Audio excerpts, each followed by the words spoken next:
नमस्कार प्रिय विद्यार्थियों, आज मैं आप लोगों के लिए टॉपिक लेकर आया हूँ 6th chapter on reading in relation to literature. ये 6th चैप्टर साहित्य के बारे में बात करता है। रीडिंग किस प्रकार की होनी चाहिए, यानी आप साहित्य को किस प्रकार से पढ़ते हैं और साहित्य किस प्रकार से पढ़ा जाना चाहिए, किताबें कैसी पढ़नी चाहिए और किस प्रकार से लोग जो है इसकी वास्तविक जो मूलभूत जो आवश्यकताएं हैं एक अच्छी किताब को पढ़ने के लिए, उनको किस प्रकार से इग्नोर करते हैं। एक अच्छी किताब की क्या विशेषताएं होती हैं, इन सब के बारे में वर्णन जो है इस चैप्टर में किया गया है। मैं आपके लिए सदैव की भांति महत्वपूर्ण इम्पोर्टेंट नोट्स के साथ में आया हूँ और जो आपके लिए हिंदी व्याख्या के साथ साथ महत्वपूर्ण प्रश्न भी साथ साथ बताता रहूँगा, जो बोर्ड एग्जाम्स के मैनर से काफ़ी महत्वपूर्ण होने वाले हैं। चलिए हम लोग टॉपिक को प्रारंभ करते हैं। स्वागत है आपके अपने चैनल में। चैनल को सब्सक्राइब करना और मित्रों के साथ में शेयर करना ना भूलें। चलिए प्रारंभ करते हैं आज का अपना chapter on reading in relation to literature. देख लेते हैं चैप्टर है किस बारे में। In this essay Lafcadio Hearn defines the concept of reading with its meaning, process and aim। इसके राइटर है Lafcadio Hearn। इस निबंध में हर्न जो है डिफाइंस करते हैं, डिफाइन यानी परिभाषित करते हैं कॉन्सेप्ट ऑफ रीडिंग यानी अध्ययन के सिद्धांत को, यानी किस प्रकार से किसी चीज़ को पढ़ने के सिद्धांत के बारे में वर्णन करते हैं। इसके सही मायनों में अर्थ क्या होते हैं, प्रोसेस क्या होती है, पढ़ने की प्रक्रिया क्या होती है और पढ़ने के लक्ष्य कौन कौन से होते हैं, उसके बारे में Lafcadio Hearn इस चैप्टर में वर्णन करते हैं। He states that a great and scientific book contents universal truth and sublime ideas that are applicable in every age. वो इस बात में, इस निबंध के माध्यम से इस बात पर जोर देते हैं कि एक महान और अच्छी वैज्ञानिक तथ्यों पर आधारित किताब क्या विशेषता क्या होती है, उसमें क्या शामिल होता है। यूनिवर्सल ट्रूथ, वह सार्वभौमिक सत्य पर आधारित होती है। एंड सब्लाइम आइडियाज़, और श्रेष्ठ विचारों से युक्त होती है। That are applicable in every age, यानी जो हर युग में उतनी की उतनी जो है प्रत्येक युग में प्रासंगिक होती है। एप्लीकेबल यानी प्रासंगिकता उसकी हमेशा बनी रहती है। यानी ये कोई मायने नहीं रखता कि भी एक किताब कौन सी जनरेशन जो है, कौन से समय के लोग पढ़ रहे हैं, कुछ समय बाद उसके विचार पुराने हो जाएंगे या उसको लोग पसंद नहीं करेंगे। एक अच्छी किताब की विशेषता यही होती है कि वो हर पीढ़ी के द्वारा किताब जो है कितना भी समय जो है पहले लिखी गई हो, लेकिन वो पसंद आती है। यानी अच्छी किताब की क्या विशेषताएँ हो सकती है।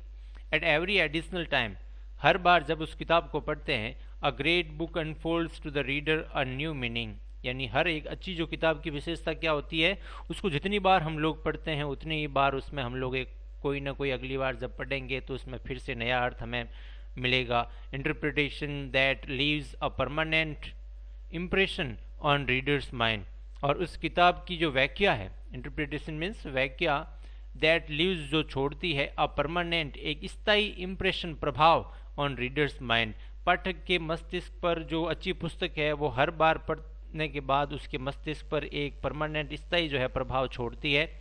और ये किताब की विशेषता ये होती है कि उसको जितनी बार पढ़ें उतनी बार हमें अगली बार जब हम लोग पढ़ें तो हमें फिर से लगे इसमें आज मैंने कुछ नया जाना, पिछली बार मैंने इस बात को क्यों नहीं जान पाया। फॉर एग्जाम्पल हम लोग जो है श्रीमद् भगवद गीता को देखते हैं, हम लोग जो है एक सामान्य मनुष्य अपने जीवन में उसके सार को कई बार समझ ही नहीं पाता है।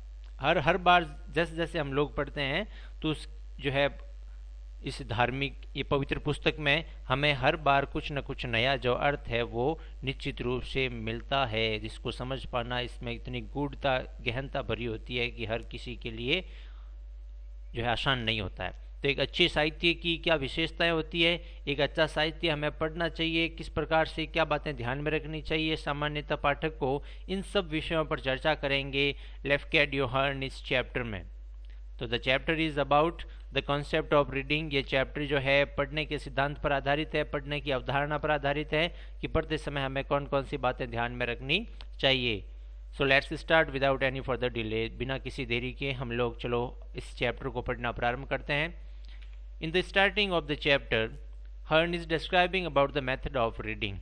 Method यानी तरीका कह सकते हैं, वे सकते हैं, सिद्धांत कह सकते हैं। ऑफ रीडिंग, पढ़ने के क्या सिद्धांत है, यानी सामान्य तौर पर लोग पढ़ते समय कौन सी बातें इग्नोर करते हैं, कौन सी बातें ध्यान में रखने की आवश्यकता होती है, And in this paragraph he also make comparison between a common person and a critic reader, common reader और क्रिटिक रीडर के बीच में कंपैरिजन भी जो है करने का प्रयास आपने किया है हर ने इस पैराग्राफ में। शुरुआत में ही जो है वो बताते हैं a common person does not know how to read book. एक आम व्यक्ति जो होता है ही डज नॉट नो, वो जानता नहीं है हाउ टू रीड बुक्स, किताबें किस प्रकार से पढ़ी जाती है। He reads them only for amusement. कुछ लोग ऐसे होते हैं जो किताबों को सिर्फ किस लिए पढ़ते हैं, आनंद के लिए, कि भाई जो है मुझे समय काटना है, समय व्यतीत करना है, या उनको रुचि रहती है, आनंद आता है उसकी कहानियों में, वो इस वजह से पढ़ते हैं। विदाउट पेइंग अटेंशन, बिना ज़्यादा ध्यान दिए हुए, टू द मीनिंग, यानी शब्द का अर्थ क्या निकल रहा है। कुछ लोग हम लोग कई बार किसी चीज़ को पढ़ते जाते पता ही नहीं चल रहा है इसका अर्थ क्या है, लेकिन पढ़ रहे हैं। एंड ब्यूटी, ना उसकी सुंदरता को देखते हैं, दैट हिडन इन दैम, उस किताब में या उस जो शब्दों में लिखी शब्दों का लिखी पुस्तक में लिखे गए शब्दों का अर्थ क्या होता है या उनमें क्या सुंदरता है, इन सब की ओर ध्यान दिए बिना एक कॉमन जो पर्सन होता है, एक आम आदमी, वो सिर्फ जो है उसको किस लिए पढ़ता है, ही ओनली रीड फॉर अम्यूजमेंट, वो सिर्फ और सिर्फ मजे के लिए, आनंद के लिए पढ़ता है। विदाउट पेइंग अटेंशन, ज़्यादा ध्यान दिए बगैर, ना तो उसकी मीनिंग की ओर ध्यान देता है, ना ही उस शब्द की सुंदरता की ओर ध्यान देता है। ही can not answer question regarding the book he has just read. हम लोग कई बार लोगों को ये कहते हुए सुन लें, हाँ मैंने ये किताब पढ़ ली, मैंने वो पढ़ ली, मैंने फलां पढ़ लिया, ये पढ़ लिया, लेकिन जैसे ही हम लोग जो है उनसे रिलेटेड, जो उसने पुस्तक पढ़ी है या जो चैप्टर पढ़ा है उससे रिलेटेड हम लोग कोई क्वेश्चन पूछ लेते हैं तो they are unable to answer it, वो उसका जवाब तक नहीं दे पाते हैं जो हाल ही में उन्होंने पढ़ा है। तो he can not answer questions regarding to the book he has just read, जो उसने अभी हाल ही में किताब पढ़ी है उसके संबंधित जो है पार्टी जो वस्तु है उससे संबंधित वो किसी भी प्रकार के प्रश्न का जवाब तक नहीं दे पाता है। यानी कई बार इतना जो है बिना ध्यान दिए हुए ऐसे हम लोग पढ़ लेते हैं। कई बार अपने साथ ऐसी घटना भी होती है, हम लोग जो है बिना ध्यान दिए हुए एक पूरा पेज पढ़ लेते हैं, बाद में पता चलता है कि हमारा ध्यान तो कहीं और ही था। Thousands and thousands of book are bought every year. लोग जो है हर साल हजारों किताबें खरीदते हैं, हर दिन खरीदते हैं, हर महीने खरीदते हैं, बहुत सी ऐसी किताबें लोग जो है खरीदते रहते हैं। They buy book only to amuse themselves. और कुछ लोगों के पीछे जो है किताब खरीदने के पीछे उनका एकमात्र अहम उद्देश्य क्या होता है, टू अम्यूज देमसेल्व्स। वे जो है अपने आप को आनंदित करना चाहते हैं, अपना समय व्यतीत करना चाहते हैं, टू किल टाइम, समय व्यतीत करने के लिए। हम लोग कई बार लोगों के कहते हुए सुनते हैं टाइम पास कर रहे हैं, यानी समय को व्यतीत कर रहे हैं। ऑन द अदर हैंड, और वास्तविकता में दूसरी ओर क्या होता है, अ क्रिटिक रीडर, एक जो है कॉमन पर्सन है वो किस प्रकार से एक पुस्तक को पढ़ता है उसके बारे में बताया, और एक जो क्रिटिक, आलोचक कह सकते हैं, समालोचक जो है वो ध्यान से किसी किताब को पढ़ता है। Read a book very carefully, वो किसी भी पुस्तक को बड़े ध्यान से पढ़ता है। He does not read only for amusement, वो सिर्फ आनंद के लिए पुस्तक को नहीं पढ़ता है। अ common person reads book only for amusement, एक सामान्य जो आम आदमी होता है वो किताबों को सिर्फ अम्यूजमेंट के लिए पढ़ता है। Critic does not read a book only for amusement, जो एक आलोचक समालोचक होता है वो किसी भी पुस्तक को अम्यूजमेंट के लिए, आनंद के लिए नहीं पढ़ता है। He is able to express an original opinion regarding the content of the book. He is able, वो इसमें सक्षम होता है, टू एक्सप्रेस, व्यक्त करने के लिए एक वास्तविक ओपिनियन, जो उसका मत है, उसकी स्वयं का जो है मत क्या है वो उसको व्यक्त कर सकता है, रिगार्डिंग से संबंधित, on the contents of the book, यानी एक पुस्तक की जो विषय वस्तु होती है उस विषय वस्तु को लेकर के वो स्वयं की ओर से भी कमेंट करने में सक्षम होता है, क्योंकि वो किताब को ध्यान से पढ़ता है। The hidden meaning and the beauty of a book unfold upon और ओपन टू हिम, और उसी व्यक्ति को जो वास्तविक उसका अर्थ होता है, द हिडन, छुपा हुआ उस पुस्तक में लिखे हुए जो है बातों का छुपा हुआ अर्थ है या उसकी सुंदरता है, ऐसे व्यक्ति के सामने ही खुलती है जो किताब को ध्यान से पढ़ता है। दस a great critic differs from a common person and is a better reader. इस प्रकार से एक जो क्रिटिक होता है, आलोचक होता है, वह जो है एक पुस्तक को एक आम आदमी की तुलना में ज़्यादा अच्छे तरीके से पढ़ता है। तो in the starting of the chapter, starting of the essay, Hearn is describing about the method of reading by common person or a critic. Chapter की शुरुआत में जो है वो कंपैरिजन करते हैं एक आम आदमी किसी पुस्तक को किस प्रकार से पढ़ता है और एक वह व्यक्ति जो किसी भी पाठ्यक्रम को, विषय वस्तु को बड़े ध्यान से पढ़ता है, तो उन दोनों के बीच में उनके पढ़ने में क्या फ़र्क हो सकता है। समझ में आया? चलिए हम लोग जो है नेक्स्ट आगे बढ़ते हैं। चलिए, अ साइंटिफिक बुक यानी एक वैज्ञानिक तथ्यों पर आधारित जो है वो किताब किस प्रकार की होती है। एक सामान्य किताब है, ये तो था जो है कंपैरिजन था कभी कॉमन पर्सन और एक क्रिटिक। कॉमन पर्सन यानी आम आदमी और क्रिटिक जो है समीक्षक है यानी समीक्षा करने वाला, वो जो है दोनों किस प्रकार से आपस में जो है उनके रीडिंग का कंपैरिजन। अब उसके बाद जो है qualities, he is describing about the qualities of a common book और साइंटिफिक बुक। एक अच्छी किताब की, साइंटिफिक बुक की और एक आम किताब के बीच में कंपैरिजन किस प्रकार से। साइंटिफिक बुक किसे कहेंगे? जो वैज्ञानिक तथ्यों पर आधारित है। इट्स जनरली बिलीव दैट, यह हमेशा विश्वास किया जाता है या माना जाता है, that a good book of a fiction और prose, romance for poetry has no scientific basic और scientific books have as scientific books have. ऐसा माना जाता है कि कोई सामान्यतः जो गद्य की पुस्तक है, फिक्शन और प्रोज क्या हो गया, गद्य, गद्यांश वाली, गद्य वाली जो पुस्तक है, रोमांस या रोमांस को लेकर के हैं, रोमांस को लेकर के कोई पोएट्री लिखी हुई है, रोमांस से भरी हुई कविता लिखी हुई है, हैज़ नो साइंटिफिक बेसिक, ऐसा माना जाता है कि उनका कोई वैज्ञानिक आधार नहीं होता है जैसा कि साइंटिफिक बुक्स में होता है। दो it's value is of a different kind, लेकिन इनकी कीमत जो है वो अलग प्रकार से होती है। He believes that a good book of fiction, romance और poetry is scientific work। तो ये हर्न इस बात को विश्वास करते हैं कि एक अच्छी जो किताब है, चाहे वो गद्य की हो, रोमांस की, पोइट्री हो, तो वो भी साइंटिफिक वर्क ही होता है। It has been composed according to the principles of the great science of life, और इसका जो निर्माण या इसकी जो रचना की गई, इट हैज़ बीन कंपोज्ड यानी जो सामान्य गद्य की या पद्य की जो कोई रचना है, गद्य रचना या काव्य रचना है, it's according to the principle, वो सिद्धांतों पर आधारित होती है, of great science of life, जीवन के विज्ञान पर आधारित एक गद्य या पद्य रचना होती है। These books are also scientific books, ये किताबें भी जो है हर्न की नज़र में साइंटिफिक बुक है। It has a good amount of value in it, इनमें काफ़ी अच्छी जो है amount, it's good amount of value, काफ़ी कीमती अच्छे सिद्धांत और अच्छी बातें इनमें भी लिखी हुई होती है। It's specially the great science of life, क्योंकि ये जीवन का विज्ञान है। गद्य जो है, सामान्य गद्य या रोमांस से जो भरपूर पोइट्री है, वो जीवन शैली के बारे में, व्यक्ति के जीवन के विज्ञान के बारे में वर्णन करते हैं। इस वजह से ये किताबें भी साइंटिफिक वर्क कहलाई जा सकती है। These books have the knowledge of human nature, क्योंकि इन किताबों में किसका वर्णन किया हुआ है? द नॉलेज, ज्ञान का, ऑफ ह्यूमन नेचर, मानव जो है की प्रकृति, मानव के स्वभाव, उसकी प्रकृति का वर्णन किया हुआ होता है। तो ये भी बुक्स जो है वो साइंटिफिक बुक की कैटेगरी में रखी जा सकती है। ठीक है, चलिए इसके अलावा उन्होंने इसमें साथ ही साथ इसी पैराग्राफ में जो है हार्ड रीडिंग को भी डिफाइन किया है। तो according to Hearn, what is hard reading? Hard reading क्या होता है?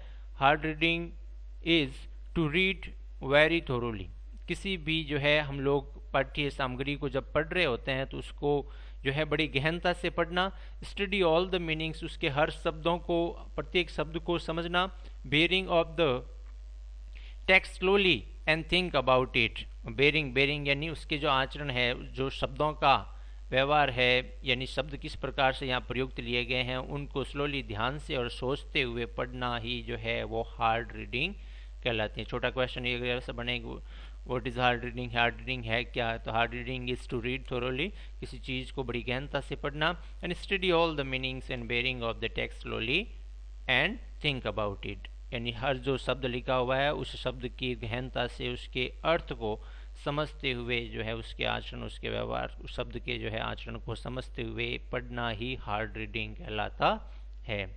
तो इस पैराग्राफ में साइंटिफिक बुक की गुणवत्ता, उसकी विशेषताओं के बारे में, हार्ड रीडिंग के बारे में वर्णन किया है। चलिए नेक्स्ट देखते हैं, reading of a scholar. Scholar means हो गया विद्वान।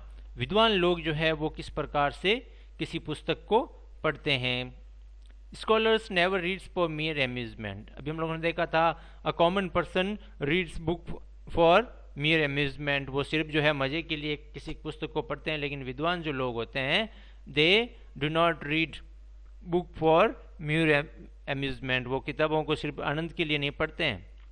Half educated person read for amusement, आधा जो अर्ध शिक्षित लोग हैं आधे पढ़े हुए वे ही लोग जो है किताबों को सिर्फ आनंद के लिए पढ़ते हैं, as he is not able to understand deeper qualities of great literature, क्योंकि वह जो है he is unable to understand, वो लोग समझ नहीं पाते हैं डीपर, गहनता, गहराई जो है क्वालिटीज़ ऑफ ग्रेट लिटरेचर, एक महान साहित्य की जो गहरा अर्थ क्या होता है, गुड रहस्य, इसको वो लोग सामान्य व्यक्ति पढ़ समझ नहीं पाता है, तो वो सिर्फ जो है ओनली किसके लिए पढ़ता है, फॉर अम्यूजमेंट। लेकिन स्कॉलर जो है, a young man should be discipline for meaningful reading, यानी एक जो है अच्छे व्यक्ति को, युवा को क्या ध्यान देना चाहिए, शुड बी डिसिप्लिन, उसको इस बात का ध्यान देना चाहिए, इस बात को लेकर के अनुशासन में रहना चाहिए, for meaningful reading they should try to know the meaning of the text use in a book, किताब में यूज लिए गए टेक्स्ट जो है शब्द हैं, उन शब्दों के अर्थ को समझने का प्रयास करना चाहिए। He should not read a book that does not give him some intellectual food or appeal touch to his higher emotions. He should not read a book, उन्हें ऐसी किताब नहीं पढ़नी चाहिए that does not give him, जो उसे देती नहीं हो, some intellectual food, यानी कुछ ज्ञान नहीं दो, कुछ बुद्धि से युक्त जो है बातें, अगर ज्ञानवर्धक बातें अगर उसमें नहीं है, और वह उसके हायर इमोशंस यानी उसकी भावनाओं को, उसके अंतरात्मा को अगर प्रभावित नहीं करती है, ऐसी पुस्तक किसी भी व्यक्ति को नहीं पढ़नी चाहिए। तो एक रीडर को जो है किस बात का ध्यान रखना चाहिए, we should not read books for mere amusement, हम लोगों को सिर्फ जो है मज़े के लिए, आनंद के लिए किसी पुस्तक को नहीं पढ़ना चाहिए। We should read book thoroughly, हमें किसी किताब को बड़े ध्यान से पढ़ना चाहिए, knowing the meaning of the text use in the book, किसी पुस्तक में लिए गए जो है शब्दों के अर्थ को जानने का प्रयास करना चाहिए, ये ही एक अच्छी पाठक की विशेषता है। फिर है qualities of a great book. Qualities means क्या हो गया, विशेषताएं ऑफ ग्रेट बुक, एक महान बुक की क्या विशेषताएं होती है। The test of a great book is whether we want to read it only once or whether once or more than once. एक किताब का परीक्षण या परख किस बात को लेकर के होती है, यानी हम उस किताब को कितनी बार पढ़ना चाहते हैं, want to read it, sorry, हाँ, यानी उस किताब को, उसका पाठक जो है वो कितनी बार पढ़ना चाह रहा है। हम लोग किताब को सामान्यतः एक बार ही पढ़ना चाह रहे हैं या मोर देन वंस, यानी एक से अधिक बार पढ़ना चाह रहे हैं। कई बार हम लोग देखते हैं कुछ किताब बहुत अच्छी होती है तो पाठक चाहता है उस किताब को बार बार पढ़ता है। मूवीज़ के साथ भी ऐसा होता है, कई बार मूवीज़ बहुत अच्छी होती है तो हम अपनी फेवरेट मूवीज़ को एक से अधिक बार भी देख लेते हैं तो बोर नहीं होते हैं, बार बार देखते हैं तो फिर भी हमें आनंद की अनुभूति होती है। और कुछ मूवीज़ ऐसी होती है जो एक बार तक देखना जो है असहनीय हो जाता है। ऐसा कैसा, ठीक वैसे वैसे बुक्स के मामले में भी है। तो एक अच्छी किताब की जो है गुणवत्ता इस या उसकी परख जो है इस बात पर निर्भर करती है कि एक पाठक उसको कितनी बार पढ़ना चाहता है।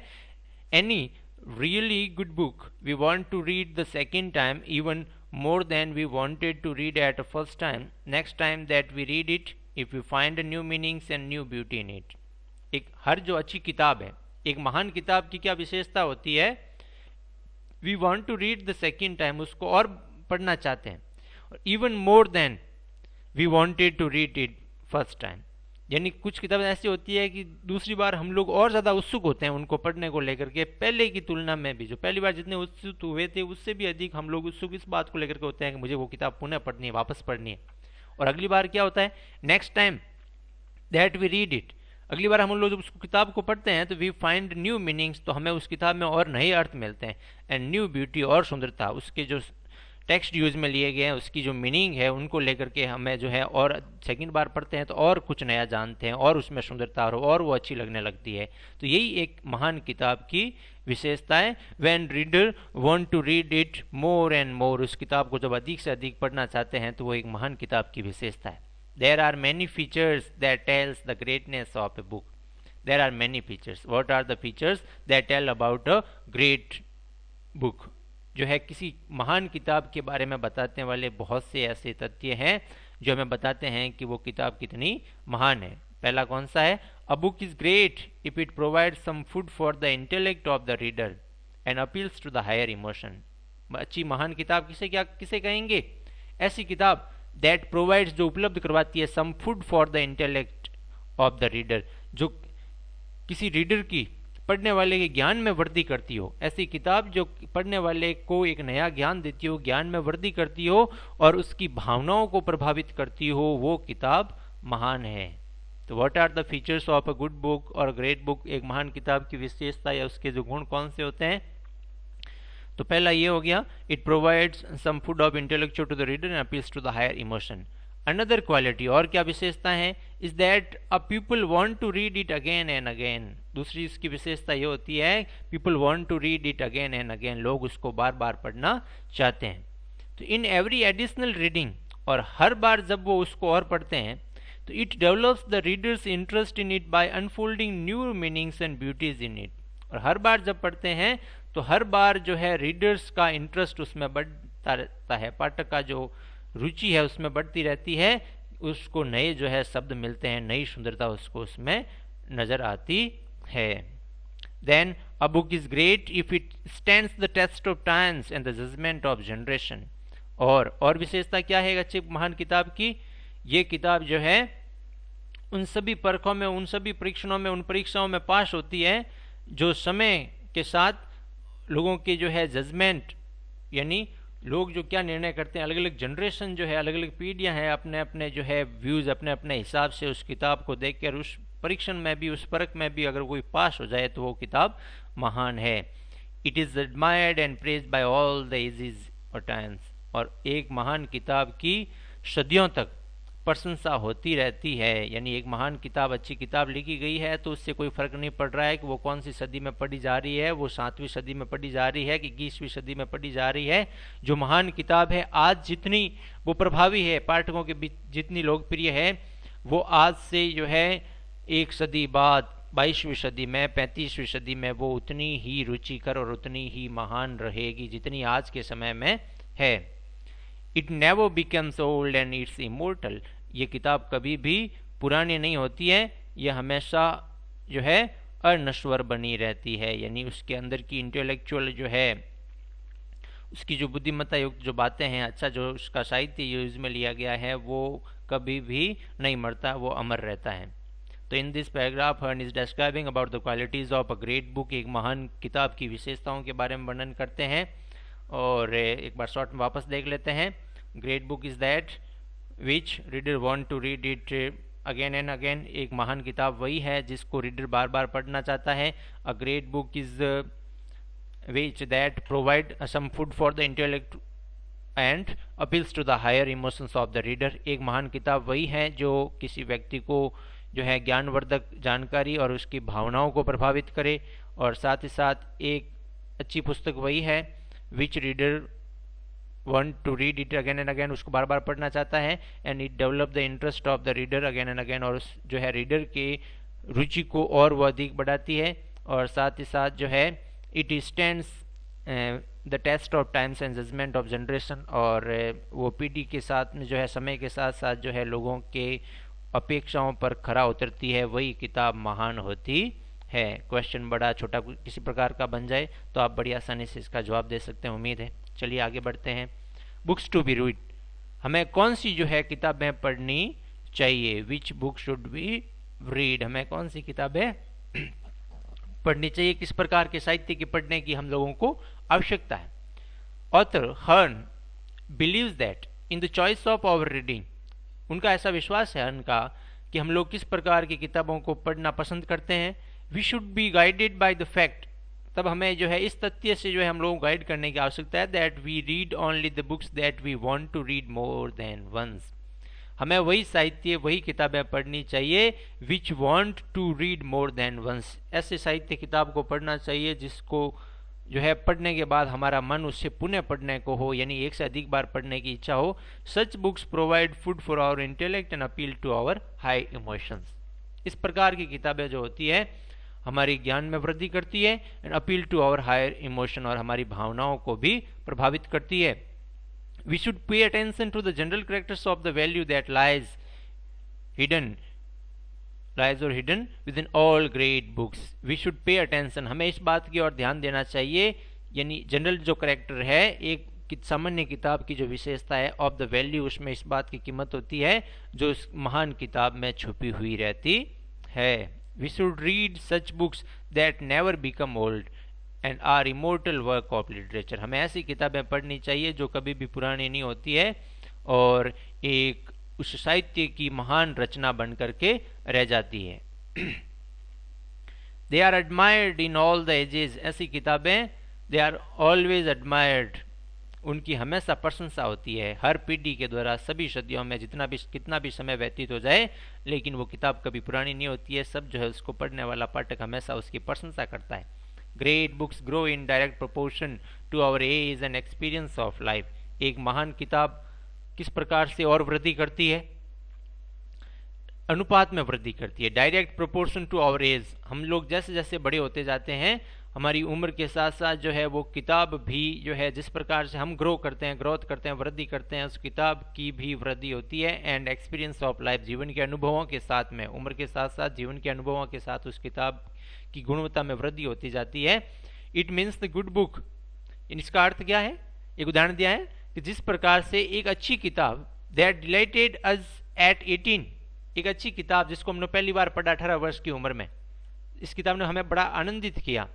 डिलाइट्स अस मोर एट 25 दे, 18 साल की उम्र में पहली बार पढ़ा, उस किताब ने हमें आनंदित किया। वही किताब अगर हम लोग 25 साल की उम्र में पढ़ते हैं तो इट डिलाइट्स अस मोर, ये हमें और अधिक आनंदित करेगी, पहली बार से भी ज्यादा। And it will prove like a new book to us at 35 years of age. और यही किताब हम लोग 35 वर्ष की उम्र में पढ़ें, 10 साल बाद इस किताब को वापस पढ़ें, तो it will prove like a new book, ऐसे लगेगी जैसे ये कोई नई किताब है।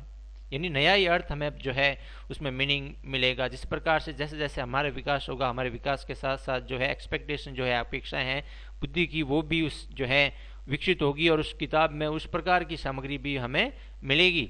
एंड एट 40 साल की उम्र में भी क्यों ना हो जाए, 40-50 40-50 साल की उम्र में भी, तो वी शैल री रीड इट, इस किताब को और पढ़ेंगे।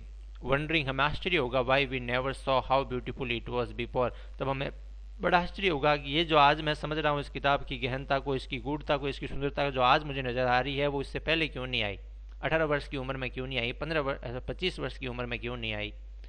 At 50 or 60 years of age, the same fact will repeat themselves. फिर उसके बाद भली 50 के हो जाओ, 60 के हो जाओ, वही किताब जो है, उस किताब को लेकर के जो अच्छे तथ्य है हमारे जहन में जो है, या पढ़ते समय जब नया जो है कुछ ना कुछ हमें जब नजर आएगा, तो विल रिपीट देमसेल्स, वो अपने आप पुनः रिपीट होगा। अ great book grows exactly in proportion of the growth of the readers mind at 18 and if it is a good book. यदि अगर वो पुस्तक अच्छी है, एक महान बुक है, तो वो महान बुक भी ग्रोज एग्जैक्टली, वो भी बढ़ती जाती है जिस प्रकार से उसके रीडर में ग्रोथ होती है, यानी उसके जो पाठक की उम्र में वृद्धि होती है, वैसे के वैसे उस पुस्तक की, महान पुस्तक की जो है गुणवत्ता में भी वृद्धि होती जाती है। यानी पाठक की रुचि के अकॉर्डिंग, पाठक की जो क्षमता है, मानसिक क्षमता, उसके अकॉर्डिंग जो है उसकी गुणवत्ता में वृद्धि होती जाती है, बदलाव आता जाता है। चाहे 18 में पढ़ते समय उसको अलग प्रकार से आनंद आया, 35 में अलग प्रकार से आएगा, 55-60 में भी उसको आनंद ही आएगा उस पुस्तक को पढ़ करके, तो वही किताब महान होती है। तो अच्छा साहित्य पढ़िए, स्मार्ट स्टडी के साथ में बने रहिए। अच्छी सामग्री स्मार्ट स्टडी आप लोगों के लिए लेके आ रहा है। तो आप लोग इस चैप्टर के माध्यम से ये भी समझ गए होंगे कि अच्छी जो है पुस्तक या अच्छी जो टीचिंग है वो किस प्रकार की हो सकती है। बने रहिए हमारे साथ, आपके अपने स्मार्ट स्टडी, आपके अपने प्रिय अशोक गोरा सर के साथ में, और चैनल को सब्सक्राइब और लाइक करना ना भूलिएगा। थैंक यू, मिलते हैं फिर।